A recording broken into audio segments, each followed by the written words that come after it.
Welcome back to Yang Daily. I'll be your host, Alex Cheney, bringing you all the Yang news you need to live your life right. Some pretty important information to share in this episode, including a blast from the past, from an article from the past, from Scott Santens, that might help you understand how we got to where we are. Let's get right into it. A Scott Santens article from 2019 popped up recently that I wanted to shine a light on. It's his article explaining how UBI fell out of the spotlight for decades, along with the progressive movement.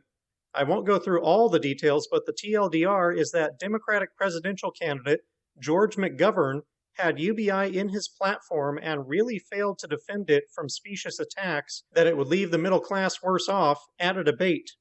That turned public opinion against it, and Nixon himself jumped on board to mischaracterize the plans as welfare that would kill the middle class, shortly before revealing his own bastardized version of UBI, which was only for families and penalized the unemployed. But McGovern lost that election so soundly that it scared the Democratic Party off of not just UBI, but progressive policy in general, spawning neoliberalism, which we've been stuck with ever since, and which is largely responsible for America's menial social progress over the last half-century. It's a good read. Being informed of our past failures helps us avoiding repeating them, and we need all the advantages that we can get. Ann Arbor, Michigan is scheduled to vote on a potential ballot initiative for adopting ranked choice voting at the city level on Thursday.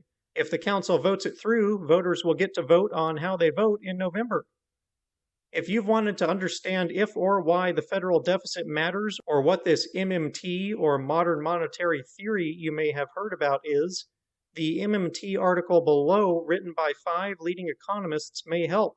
It's a lengthy one, but more or less explains how most of the country is still operating on the outdated fiscal theory that believes the federal government cannot spend more money than it gets in revenue without causing inflation or hurting the economy, which not only stopped making sense when we moved to fiat currency close to a century ago, but also flies in the face of blatantly observable facts. The government has been running a deficit for quite some time, and quite the opposite of causing inflation or economic harm. We've been struggling to avoid deflation, and it has spurred economic growth. Why should you care? Because if the deficit doesn't matter, then there is nothing, short of reaching economic productivity capacity, that prevents us from simply giving everyone money without any payment plan whatsoever. We could provide a UBI without any new taxes or spending cuts. We could simply print the money and hand it out. There's no logic or evidence against this idea that I've seen, up to the point that production is outstripped by demand, at which point it would need to be dialed back or managed by the Fed raising interest rates or some other means. It's why I think we should simply deficit fund a small UBI, maybe a couple $100 per adult per month, and increase it by $100 every month until we start to see sustained inflation, then dial it back. It would be an extremely low-risk way to test both UBI and MMT with potentially massive benefits. And how do you argue against giving everyone money when the money isn't coming out of anyone's pocket? It's a rather fascinating and flabbergasting topic to look into. Good news, Income Movement and Fund for Humanity are reviving the daily action plans we used to get from Yang Daily 10 during the campaign, this time via Google Doc. It started yesterday, and the first task was opening a branch of September's UBI March in your own hometown via the March map in the support links. The action plan document link will also be added to the support links, and I recommend bookmarking that as well. And don't forget to keep sending a letter each day from Income Movement. We also have a phone banking and letter writing blitz on Washington going on right now, and through August 7th, to contact Congress and demand a standalone monthly cash stimulus for the people. Find the details at bailoutthepeople.com and join us. This is the most impactful thing we can do right now to get UBI passed, and it may be our last chance for quite some time, so let's give it our all. In a surprisingly candid interview with local news channel CBS 4 Miami, Governor Ron DeSantis said that he believes, from what he's seen, that former Governor Rick Scott's administration purposely inserted roadblocks into the unemployment insurance bureaucracy with the goal of getting applicants to give up on their benefits, something widely suspected but never before supported by officials. DeSantis also said that reports about the failed state of the UI system never reached his desk, and that's why he didn't fix it on his own term, but that he's totally going to fix it now. Expanding on the antitrust trials of last week, the New York Times released an article briefly summarizing the highlights of what was discovered in the internal emails acquired from big tech companies, namely, proof of illegal anti-competitive intent. Facebook and Amazon, in particular, had damning emails discussing how they suppressed potential competitors by either buying them out or pricing them out of the market by selling a competing product far below cost, basically starving the opponent of sales in a war of deprivation that the smaller company can't possibly afford to win. To be honest, this is one area where I feel Yang's policy is weak. It always bothered me when he came out opposed to breaking up the big companies, because this is what happens when you don't.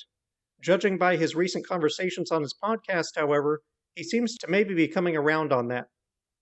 Speaking of Yang, he got a bit spicy on Twitter yesterday, saying, quote, "The fact that the relief bill has still not been passed is a national disgrace. Every moment counts. If this happened in any other context, people would be replaced with others who could do the job.